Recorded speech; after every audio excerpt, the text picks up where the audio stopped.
नमस्कार साथियों, हिंदी शोध माला यूट्यूब चैनल में आप सभी का स्वागत है। आज हम बात करेंगे हिंदी साहित्यकार श्रृंखला में सुमित्रा नंदन पंत जी के बारे में बात करेंगे। जैसा कि आप जानते हैं, इससे पूर्व हम इस श्रृंखला में छायावाद के ही दो कवियों के बारे में बात कर चुके हैं, जयशंकर प्रसाद और महादेवी वर्मा जी के बारे में। आज हम बात करेंगे सुमित्रा नंदन पंत। छायावादी जो चार स्तंभ है उनमें से दो में बात कर चुके हैं। तो सुमित्रा नंदन पंत जो है, इनका एक और हमारे साथ संबंध जुड़ा है कि ये उत्तराखंड के हैं। उत्तराखंड के साहित्यकारों में प्रमुख स्थान है इनका, और उत्तराखंड के हिंदी साहित्यकार प्रमुख रूप से रहे हैं, जो छायावादी काव्य के साथ साथ इन्होंने एक चीज इनके साथ और है कि छायावादी काव्य तो लिखा है इनने प्रमुख रूप से, उसकी स्तंभ भी है। उसके साथ ही साथ इनने अन्य साहित्य को भी लिखा है, प्रगतवादी, उसके बाद भी साहित्य इनने लिखा है। तो आइए बात करते हैं, जानते हैं इनके बारे में तथ्यों को, ताकि परीक्षाओं में हम आसानी से कार्य कर सकें। तो इनका जन्म 20 मई 1900 ईस्वी को कौसानी बागेश्वर में हुआ था। उत्तराखंड का जो बागेश्वर जिला है उसका कौसानी नामक स्थान पे जो है इनका जन्म हुआ था 20 मई 1900 ईस्वी को, और इनकी मृत्यु 28 दिसंबर 1977 ईस्वी को प्रयागराज में हुआ था, इलाहाबाद में इनकी मृत्यु हुई थी, यानी 77 वर्ष की उम्र में। अब बात करते हैं इनके उपनाम, जो कई बार पूछ जाते हैं। यहाँ ध्यान देने की बात है, आपको ध्यान देने की आवश्यकता है। इनका उपनाम गुसाई दत्त, जो इनका उपनाम के साथ साथ इनका मूल नाम भी है। गुसाई दत्त जो इनका मूल नाम है। और प्रकृति के सुकुमार कवि इनको कहा जाता है, क्योंकि इन्होंने प्रकृति पर बहुत अधिक कविताएं लिखी हैं। प्रकृति के सुकुमार कवि हैं और प्रकृति के चितेरे कवि इनका और उपनाम है। साईदा इनका एक नाम है, लक्ष्मण है इनका नाम उपनाम। मुकुल नाम से भी इनने कविताएं लिखी हैं। नंदिनी नाम से कविताएं लिखी हैं, उपनाम है इनका मुकुल नंदिनी। एक निहत्था, ये भी इनका उपनाम है। सुधाकर प्रिय, ये उनका उपनाम है। और शब्द शिल्पी, ये इनके उपनाम है। तो आपको ध्यान देना है, गोसाई दत्त, प्रकृति के सुकुमार कवि, प्रकृति के चितेरे कवि, साईदा, लक्ष्मण, मुकुल नंदिनी, एक निहत्था, सुधाकर प्रिय, शब्द शिल्पी, ये इनके उपनाम हैं। कभी भी पूछे जा सकते हैं इनसे प्रश्न। अब बात करेंगे रचनाओं की। रचनाएं जो है इनकी, हम जैसे पहले बात की, जब भी हम सुमित्रा नंदन पंत के रचनाओं की बात करते हैं या काव्य कृतियों की बात करते हैं, केवल काव्य कृतियों के संबंध में, तो इनका जो हम साहित्य है, संपूर्ण साहित्य, उसको तीन भागों में बांट लेते हैं। जो पहला इनका जो साहित्य होगा वह होगा छायावादी, दूसरा होगा इनका प्रगतिवादी, और तीसरा होगा अरविंद जो है से प्रभावित, या अन्य लोगों से प्रभावित, आध्यात्मिक किसे बोलते हैं, आध्यात्मिक। तो तीन तरीके का साहित्य इनने लिखा। छायावादी कवि भी रहे हैं, छायावादी काव्य लिखा है, प्रगतिवादी काव्य लिखा, और अरविंद से प्रभावित काव्य इनने लिखा है। तो सबसे पहले जो छायावादी रचना है उनकी बात करते हैं। छायावादी रचनाओं में उच्छ्वास इनकी पहली रचना है, 1920 में जो प्रकाशित हुई। ग्रंथि 1920 में, वीणा 1927, पल्लव 1928, गुंजन 1932 इनकी प्रमुख रचना है छायावादी। उच्छ्वास जो पहली रचना है, और गुंजन छायावादी अंतिम रचना है, छायावाद की अंतिम रचना। बाकी अंतिम वैसे नहीं है, केवल जो छायावादी काव्य की अंतिम रचना जो है, जो पंत जी की है, वो गुंजन है, जो 1932 में प्रकाशित हुई। उच्छ्वास 1920 में प्रकाशित हुई थी, ग्रंथि 1920 में, वीणा 1927 में, पल्लव 1928 और गुंजन 1932। ये इनकी छायावादी रचनाएं हैं। उसके बाद आती है प्रगतिवादी रचनाएं। प्रगतिवादी के अंतर्गत युगांत 1937, युगवाणी 1938 और ग्राम्या 1940, ये तीन रचनाएं हैं, युगांत, युगवाणी और ग्राम्या। ये प्रगतिवादी हैं। कई बार पूछ लिया जा सकता है कि इनमें से उनकी जो है छायावादी रचना है, या इनमें से कोई प्रगतिवादी रचना बताइए। तो प्रगतिवादी में तीन है, युगांत, युगवाणी और ग्राम्या।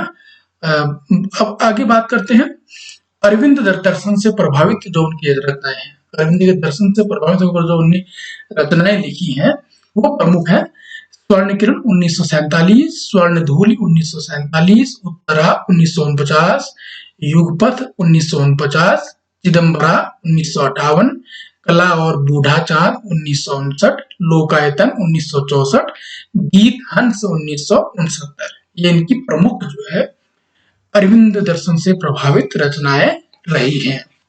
और एक चीज ध्यान देने की बात यहाँ पर यह भी है कि कला और बूढ़ा चांद जो है, जो कला और बूढ़ा चांद रचना है इसके लिए इनको जो है साहित्य अकादमी पुरस्कार मिला था,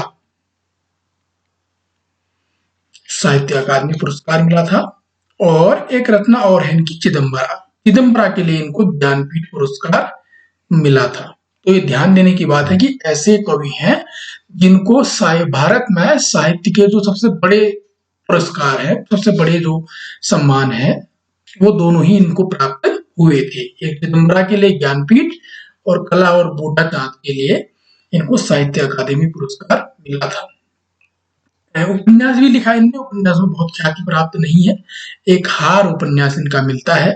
कहानियां भी लिखी, कहानियों में 5 कहानियां और पानवाला। यानी कि ये कह सकते हैं गद्य साहित्य में इनको इतनी प्रसिद्धि नहीं मिली जितनी कि काव्य में। बहुत सुंदर कवि रहे हैं, गद्य साहित्य में इतनी प्रसिद्धि इनको नहीं मिल पाई थी। नाटक भी इनने लिखे, नाटक में रजत शिखर, शिल्पी, ज्योत्सना, अतिमा, सत्यकाम और युग पुरुष, ये इनके नाटक हैं। कई बार प्रश्न भी पूछ लिया जाता है कि अतिमा नाटक के लेखक कौन है, तो अतिमा जो है, अतिमा नाटक के लेखक होंगे सुमित्रानंदन पंत। और एक आत्मकथा लिखी इनने, आत्मकथा में इन्होंने जो है 60 वर्ष एक रेखांकन करके एक अपनी आत्मकथा लिखी। कुमाऊनी कविताएं भी लिखी कुछ, जिनमें बुरूज, सार जंगल में त्विजा, ये 2 कविताएं इनकी जो है कुमाऊनी कविताएं प्रकाशित हुई। बुरूस और सार जंगल में त्विजा, ये 2 कविताएं प्रकाशित हुई। अब बात करते हैं इनको सम्मान या पुरस्कार क्या क्या प्राप्त हुए, क्योंकि बहुत अच्छा इन्होंने लिखा, बहुत अच्छे साहित्यकार हैं, तो इनको बहुत सारे पुरस्कार भी मिले हैं। पहला पुरस्कार इनको साहित्य अकादमी सम्मान इनको दिया गया 1960 में, जैसा कि हमने पहले भी बात की। कला और बूढ़ा चांद के लिए जो इनका कला काव्य है, कला और बूढ़ा चांद, इनके लिए जो है 1960 में इनको साहित्य अकादमी पुरस्कार दिया गया। और उसके बाद वर्ष 1961 में इन्हें पद्म भूषण से भी सम्मानित किया गया। पद्म भूषण से सम्मानित होने वाले कवि भी हैं। और उसके बाद ज्ञानपीठ पुरस्कार, हिंदी के क्षेत्र में जो है ज्ञानपीठ पुरस्कार प्राप्त करने वाले पहले कवि हैं, ये हम बोल गए वहां पे। हिंदी के क्षेत्र में, हिंदी के पहले कवि, हिंदी के क्षेत्र में, हिंदी भाषा के क्षेत्र में, हिंदी साहित्य के क्षेत्र में ज्ञानपीठ पुरस्कार पाने वाले पहले कवि ये हैं सुमित्रानंदन पंत जी हैं। और इनको ज्ञानपीठ पुरस्कार दिया गया था चिदम्बरा के लिए सन 1968 ईस्वी में। ये आपको ध्यान रखना होगा। कई बार ये भी पूछ लिया जाएगा कि जो है हिंदी के लिए प्रथम ज्ञानपीठ पुरस्कार किसे प्रदान किया गया था, किसे दिया गया है, तो ज्ञानपीठ जो है सुमित्रानंदन पंत को दिया गया है। अगर ऑल ओवर ज्ञानपीठ की बात करेंगे तो जी शंकर कुरूप को जो है पहला ज्ञानपीठ दिया गया था, और वो हिंदी के नहीं थे, हिंदी की इतर भाषा के थे। अब बात करते हैं इनको सोवियत लैंड नेहरू पुरस्कार भी दिया गया था लोकायतन के लिए। इनका एक लोकायतन जो है महाकाव्य है, उसके लिए इनको सोवियत लैंड नेहरू पुरस्कार भी दिया गया था। तो इनको 4 पुरस्कार दिए गए थे, जो बड़े पुरस्कार है अपने समय के भी और वर्तमान के भी, साहित्य अकादमी, ज्ञानपीठ, पद्म भूषण और सोवियत लैंड नेहरू पुरस्कार। अब ये तो बात हुई इनके साहित्यिक अवदान की और इनको सम्मान पुरस्कार की। अब बात करते हैं हम प्रमुख बिंदु जो है, जो हमारे प्रश्न बन सकते हैं, किस प्रकार के प्रश्न इनसे पूछे जा सकते हैं। पहली चीज कई बार पूछ लिया जाता है कि पंत जी की पहली कविता। मैं एक चीज यहाँ पे स्पष्ट करना चाहूंगा, क्योंकि आप लोग इसको भी बिल्कुल ध्यान दे के समझ लेंगे। एक चीज है कविता, दूसरा है काव्य संग्रह। कविता का मतलब एकमात्र कविता, से है और काव्य संग्रह का मतलब कविताओं का संग्रह, एक पुस्तक आकार हो सकता है ये। तो ये अलग अलग चीजें हैं दोनों ही, कविता और काव्य संग्रह या कविता संग्रह। ये एक पुस्तक है और ये है एक केवल कविता है। तो जो पहली कविता की बात होती है, पंत जी की पहली कविता जो है गिरिजे का घंटा है। गिरिजे का घंटा है और यह इनका 1916 में प्रकाशित हुई थी कविता। अगर पहला काव्य संग्रह अगर हम बात करेंगे तो पहला काव्य संग्रह इनका जो है उच्छ्वास है, जो छायावादी भी है और इनका जो पहला प्रकाशित काव्य संग्रह भी उच्छ्वास ही है। तो ये आपको ध्यान देना है, काव्य संग्रह अलग चीज है और कविता अलग चीज है। तो इनकी पहली छायावादी रचना भी उच्छ्वास है, क्योंकि 1920 से हम छायावाद मानते हैं, तो 1920 में इनकी पहली रचना जो है वो उच्छ्वास प्रकाशित हुई थी। और पूरे साहित्य के क्षेत्र में इनका जो अवदान देखेंगे तो पहली रचना इनकी गिरिजे का घंटा होगी, जो कविता है इनकी। ये आप समझ गए होंगे आप इस चीज को, उच्छ्वास एक इनकी काव्य संग्रह है जो पहली रचना भी है छायावाद की। और ऑल ओवर अगर देखेंगे तो पंत जी की पहली रचना गिरिजे का घंटा ही होगी, जो 1916 में प्रकाशित। और अंतिम जो है जो छायावादी रचना है इनकी, हमने ऊपर में बात की थी, अंतिम छायावादी रचना जो है गुंजन है, जो 1932 में प्रकाशित हुई थी। पहली रचना छायावाद की इनकी उच्छ्वास और अंतिम रचना जो है गुंजन है। इनकी रचना है पल्लव, जो छायावादी रचना है इनकी पल्लव।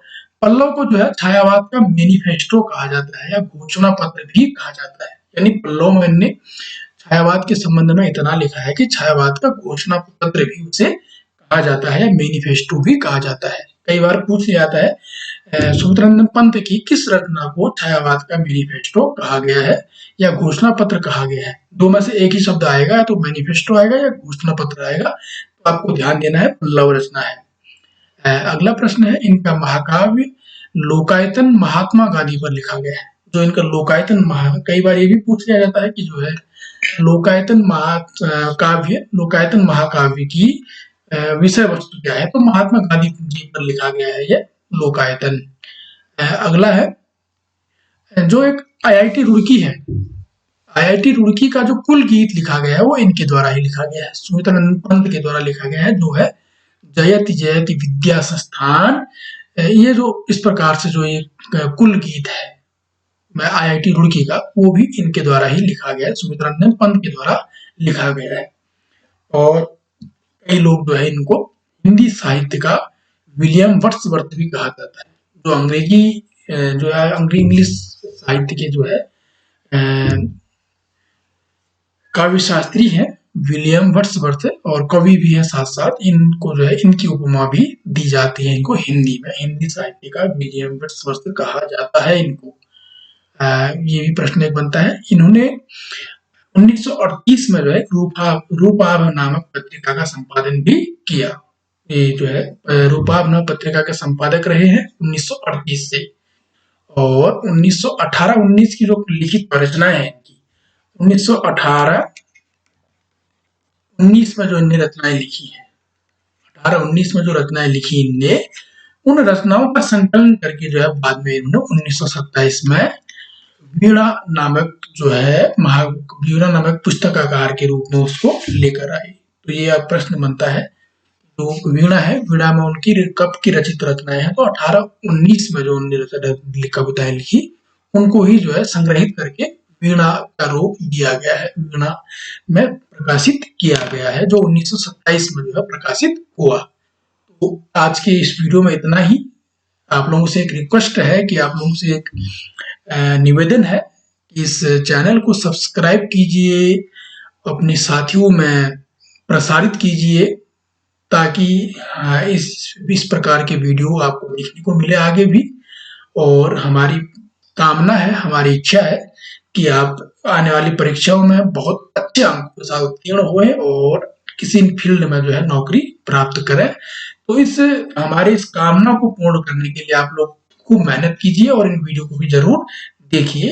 धन्यवाद।